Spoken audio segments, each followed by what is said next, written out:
নমস্কার বন্ধুরা, কেমন আছেন আপনারা? বাসনে হাত না লাগিয়ে কিভাবে আপনারা বাসন খুব সহজেই ধুয়ে নেবেন। ঝাঁটার মধ্যে আপনারা কি কখনো মোজা পরিয়ে দেখেছেন? কি হতে পারে? আঙুলের মধ্যে আপনারা কি কখনো গার্ডার বেঁধে দেখেছেন? কাপ বা কফি মগের মধ্যে আপনারা কোলগেট দেবেন কিসের জন্য?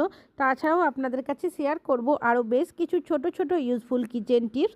চলুন দেখে নেওয়া যাক আজকের প্রথম টিপসটা।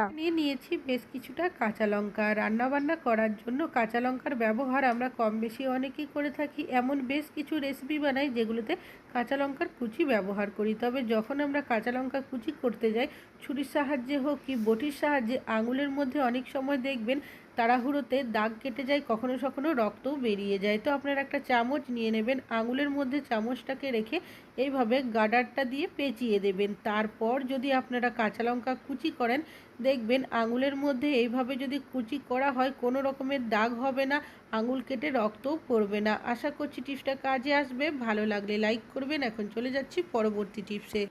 আমি এখানে নিয়েছি কাপ। এই ধরনের কাপ বা কফি মগ চা কফি খাওয়ার জন্য আমরা কম বেশি অনেকে ব্যবহার করে থাকি। রেগুলার চা কফি খাওয়ার কারণে বিশেষ করে সাদা ধরনের যে কাপগুলো থাকে তার মধ্যে দেখবেন একটা লালচে দাগ পড়ে যায়, যেটা সহজে পরিষ্কার করতে পারি না। অনেক সময় কি হয়, তাড়াহুড়োতে পরিষ্কার করি আর ভেতরের সাইডে হাতটাও ঠিকভাবে যায় না। সেক্ষেত্রে আপনারা সামান্য পরিমাণের জল দিয়ে দেবেন। আর নিয়েছি এখানে আমি কোলগেট। আপনারা যে কোনো সাদা টুথপেস্টের ব্যবহার করতে পারেন। একটা ব্রাশের মধ্যে সামান্য কোলগেট নিয়েছি। এবার কাপের ভেতরের সাইডে আলতো হাতে ঘষে দিচ্ছি। অনেক সময় তাড়াহুড়োতে কাপ বা কফি মগ পরিষ্কার করলে ভেতরেও ঠিকভাবে হাতটা যায় না। আর যদি আমরা এইভাবে করে কোলগেট বা টুথপেস্ট দিয়ে পরিষ্কার করি, দেখবেন খুব সুন্দরভাবে পরিষ্কারও হয়ে যাবে কাপ। এবার কাপগুলোকে আমি পরিষ্কার জল দিয়ে ধুয়ে দেখাচ্ছি। দেখতেই পাচ্ছেন কতটা সুন্দর পরিষ্কার হয়ে গেছে, একদম নতুনের মতো চকচক করতে শুরু করছে। মাঝে মধ্যে আপনারা চাইলে এভাবে পরিষ্কার করে নিতে পারেন। ভালো লাগলে লাইক করবেন। এখন চলে যাচ্ছি পরবর্তী টিপসে। আমি এখানে নিয়েছি একটা জলের বোতল। আমরা অনেকে এই ধরনের কোনো না কোনো জলের বোতলের ব্যবহার করে থাকি। অনেক সময় বোতলটা ঠিকই থাকে, কিন্তু বোতলের যে প্যাচের জায়গাটা থাকে সেটা কেটে যায়, যার কারণে জল পড়তে থাকে। ব্যাগের মধ্যে যদি কোথাও নিয়ে যায়, সেক্ষেত্রে জিনিসপত্রও ভিজে যায়। আর বোতলটা যদি ঠিকঠাক থাকে, সেক্ষেত্রে এটা বাতিল করতেও ইচ্ছা করে না। সেক্ষেত্রে আপনারা একটা টিপস ফলো করতে পারেন। বোতলের মুখের মধ্যে যে এক্সট্রা জলটা ছিল সেটা মুছে নিয়েছি। এখানে স্যালো টেপ নিয়েছি। বোতলের মুখের মধ্যে আমি স্যালো টেপটাকে দিয়ে এইভাবে ভালো করে একটু পেঁচিয়ে নেব। এতে কি হবে, যে পেঁচটা আপনাদের কেটে যায় সেটা দেখবেন যখন ঢাকনাটা লাগাবেন সেটা কিন্তু টাইট হয়ে যাবে। আর এইভাবে চাইলে আপনারা কিন্তু এই বোতলটা আরও বেশ কিছুদিন ব্যবহার করতে পারবেন। পরবর্তী সময় যখন স্যালো টেপটা ছেড়ে যাবে, আবারও মাঝে মধ্যে লাগিয়ে দেবেন। আশা করছি টিপসটা কাজে আসবে। ভালো লাগলে লাইক করবেন। এখন চলে যাচ্ছি পরবর্তী টিপসে। এখানে নিয়েছি ছাতা। ছাতার ব্যবহার আমরা প্রত্যেকেই কম বেশি করে থাকি। ছাতাটাকে এইভাবে গুছিয়ে রাখার জন্য যে বেলটা থাকে সেটা আমরা অনেকেই ব্যবহার করি। যদি বেলটা দিয়ে গুছিয়ে না রাখা হয়, সেক্ষেত্রে ছাতাটা খুলে যায়। বাড়িতে যেখানেই রাখি না কেন জায়গাটাও বাজে লাগে আর ছাতাটাও অগোছালো থাকে। একটা গার্ডার এইভাবে আপনারা পরিয়ে দেবেন। এতে কি হবে, বেল্টের মতোই কাজ হবে। যদি ব্যাগে কোথাও নিয়ে যান, সেক্ষেত্রেও কোনো রকমের সমস্যা হবে না। ভালো লাগলে লাইক করবেন। এখন চলে যাচ্ছি পরবর্তী টিপসে।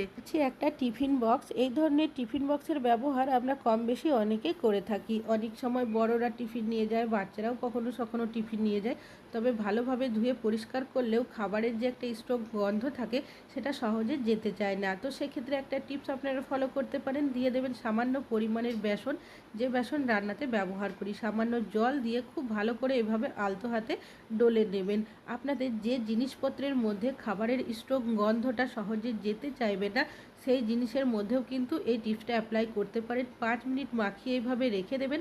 তারপর নর্মাল জল দিয়ে আপনারা যদি ধুয়ে দেন, দেখবেন যে খাবারের স্টক গন্ধ সহজে যেতে চায় না, সেটা কিন্তু খুব সহজেই চলে যাবে। আশা করছি আপনাদের টিপসটা কাজে আসবে। ভালো লাগলে লাইক করবেন। এখন চলে যাচ্ছি পরবর্তী টিপসে। আমরা অনেকে এই ধরনের ঝাঁটাগুলো ঝাড় দেওয়ার জন্য ব্যবহার করে থাকি। তবে যখন আমরা এই ঝাঁটাগুলো মুঠোর মধ্যে এইভাবে ধরে উঠোন ঝাড় দিই বা অন্যান্য কোনো জায়গায় ঝাড় দিই, সেক্ষেত্রে দেখা যায় ঝাঁটার এই জায়গাটা হাতে লাগে। অনেক সময় যে তার বা শক্ত কোনো জিনিস দিয়ে বাঁধা থাকে সেটা লেগে কিন্তু হাতে অনেক সময় ব্যথা হয়ে যায়। তো আপনারা একটা টিপস ফলো করতে পারেন। তো এখানে একটা মোজা নিয়েছি, পুরনো মোজা তো আমাদের অনেকেরই বাড়িতে থাকে যেগুলো ছিঁড়ে ফেটে যায়। তো মোজাটা যেহেতু একটু বড় তাই এভাবে ডবল করে নিয়েছি। এবার এই যে ঝাঁটাটা রয়েছে ঝাঁটাটার মধ্যে মোজাটাকে এইভাবে পরিয়ে দেব। এবার যখন আপনারা এই ঝাঁটাগুলো দিয়ে ঝাড় দেবেন হাতের মুঠোর মধ্যে ধরে, দেখবেন আপনাদের হাতের মধ্যে একটুও ব্যথা লাগবে না। আশা করছি আপনাদের টিপসটা কাজে আসবে। ভালো লাগলে লাইক করবেন। এখন চলে যাচ্ছি পরবর্তী টিপসে। রান্না বান্না করার জন্য আমরা গ্যাসের সিলিন্ডারের ব্যবহার প্রত্যেকেই কম বেশি করে থাকি, তবে রান্না বান্না করতে করতে অনেক সময় দেখা যায় হঠাৎ করে গ্যাস শেষ হয়ে যায়, তখন আমাদের দুশ্চিন্তার মধ্যে পড়তে হয়। কেন কি এখনও দেখবেন অনেকেরই বাড়িতে একটাই গ্যাসের সিলিন্ডার রয়েছে, বিশেষ করে যারা চাকরি সূত্রে বা পড়াশুনোর সূত্রে বাইরে থাকে। তাছাড়াও আমাদের এমনিতেও অনেকেরই বাড়িতে একটা সিলিন্ডার থাকার কারণে হঠাৎ করে শেষ হয়ে গেলে গ্যাস অনেকটাই দুশ্চিন্তা হয়। তো সেক্ষেত্রে আপনারা একটা টিপস ফলো করতে পারেন। তো কি নেবেন, একটা এই ধরনের পেন্সিল বা চক থাকলে চকেরও ব্যবহার করতে পারেন। গ্যাসের সিলিন্ডারের মধ্যে আপনারা যে ডেটে গ্যাসের সিলিন্ডারটা লাগাবেন সেই ডেটটা যদি লিখে দিতে পারেন, তাহলে আপনাদের গ্যাসের সিলিন্ডার 1 মাস বা 1.5 মাস যতদিন যায় আপনাদের একটা আন্দাজ থাকবে। আর তার আগে যদি গ্যাসটা বুকিং করে নিতে পারেন তাহলে গ্যাস শেষ হওয়া নিয়ে আপনাদের কিন্তু কখনোই দুশ্চিন্তার মধ্যে পড়তে হবে না। আশা করছি আপনাদের এই টিপসটাও কাজে আসবে। ভালো লাগলে লাইক করবেন। এখন চলে যাচ্ছি পরবর্তী টিপসে। পরবর্তী টিপসটা হলো গ্যাস সিলিন্ডার নিয়েই। হঠাৎ করে গ্যাস শেষ হয়ে গেলে আমাদের প্রত্যেকেরই কিন্তু দুশ্চিন্তার মধ্যে পড়তে হয় যাদের একটাই গ্যাসের সিলিন্ডার। সেক্ষেত্রে আপনারা একটা টিপস ফলো করতে পারেন। গ্যাস সিলিন্ডার কিছুদিন ব্যবহার করার পর কি করবেন, একটা কাপড় জল দিয়ে ভালোভাবে ভিজিয়ে নিগড়ে নেবেন। সেটা দিয়ে গ্যাসের সিলিন্ডারের ওপর থেকে নিচে পর্যন্ত এইভাবে মুছে নেবেন। পুরো গ্যাস সিলিন্ডারটা মোছার প্রয়োজন নেই, এইভাবে লম্বা করে মুছে নিলেই হবে। কিছু সেকেন্ড অপেক্ষা করবেন, তাহলে দেখবেন যে জায়গাটা আগে শুকিয়ে আসবে বুঝে নিতে হবে সেই জায়গার মধ্যে কিন্তু গ্যাস নেই, শেষ হয়ে গেছে। আর যে জায়গার মধ্যে তখনও দেখবেন ভিজে ভাব রয়েছে, মানে সেই জায়গার মধ্যে কিন্তু এখনও গ্যাস রয়েছে। আর দেখতেই পাচ্ছেন গ্যাসের সিলিন্ডারের নিচের জায়গাটা এখনও ভিজে ভাব রয়েছে আর ওপরের জায়গাটা কিন্তু শুকিয়ে এসেছে। এইভাবে আপনারা খুব সহজেই কিন্তু বুঝে নিতে পারেন গ্যাস শেষ হওয়ার আগে। এইভাবে চেক করে যদি আপনারা বুকিং করে নেন তাহলে কিন্তু গ্যাস শেষ হওয়ার নিয়ে আপনাদের দুশ্চিন্তার মধ্যে আর পড়তে হবে না। আশা করছি টিপসটা কাজে আসবে। ভালো লাগলে লাইক করবেন। এখন চলে যাচ্ছি পরবর্তী টিপসে। এখানে নিয়েছি একটা মশারি। আমরা মশারির ব্যবহার বাড়িতে কম বেশি অনেকেই করে থাকি। সকালের দিকে আমাদের অনেকেরই দেখবেন কাজের তাড়া থাকে, হাতে সময় থাকে না যে মশারিটা ভালোভাবে গুছিয়ে রাখবো। বিছানার মধ্যে এলোমেলো করে রেখে দিলে দেখতেও বাজে লাগে। বাড়িতে যদি আত্মীয় স্বজন চলে আসে সেক্ষেত্রে নিজেদেরও কিন্তু খারাপ লাগে। তো একটা টিপস আপনারা ফলো করতে পারেন। একটা পুরনো ধরনের আপনারা বালিশ কভার নিয়ে নেবেন। অনেক সময় কালার চলে যাওয়া বা ফেটে যাওয়া বালিশ কভার তো আমাদের অনেকেরই বাড়িতে থাকে। সেই বালিশ কভারের মধ্যে আপনারা মশারিটা এভাবে ঢুকিয়ে দেবেন। তারপর বালিশ কভারটাকে একটু ভাঁজ করে যদি বিছানার একটা সাইডে রেখে দেন তাহলে দেখবেন দেখতেও সুন্দর লাগবে। হাতে সময় না থাকলে তাড়াহুড়োতে আপনারা কিন্তু এভাবে করে একটা টিপস ফলো করতে পারেন। আশা করছি আপনাদের টিপসটা কাজে আসবে। পরবর্তী সময় যখন হাতে সময় থাকবে আপনারা মশারিটা ভালোভাবে ভাঁজ করে রেখে দেবেন। ভালো লাগলে অবশ্যই একটা লাইক করবেন। কি কখনো গ্যাসের সিলিন্ডারের মধ্যে এইভাবে করে কাঁচি দিয়ে দেখেছেন? কি হতে পারে? গ্যাসের সিলিন্ডারের ব্যবহার আমরা প্রত্যেকেই কম বেশি রান্না বান্নার জন্য করে থাকি, তবে যখন গ্যাস শেষ হয়ে যায় নতুন সিলিন্ডার লাগাতে হয় তখন দেখবেন এই যে সিলিন্ডারের ক্যাপটা থাকে সেটা আমরা অনেকে কিন্তু সহজে খুলে নিলেও অনেকে আছে যারা সহজে খুলতে পারি না। বিশেষ করে বাড়িতে যদি বয়স্করা থাকে সেক্ষেত্রে কিন্তু অনেকটাই সমস্যার মধ্যে পড়তে হয়। তো আপনারা একটা টিপস ফলো করতে পারেন। একটা কাঁচি নিয়ে নেবেন, কাঁচির সাহায্যে যে সিলটা করা থাকে প্রথমে এটাকে কেটে নেবেন। তারপর যে ক্যাপটা থাকে তার মধ্যে সরু যে তারের অংশটা থাকে তার মধ্যে কাঁচিটাকে এইভাবে ঢুকিয়ে দেবেন। এবার হাতের সাহায্যে ওপর দিয়ে যদি এইভাবে তুলে নেন খুব সহজেই কিন্তু ক্যাপটা খুলে যাবে। আশা করছি।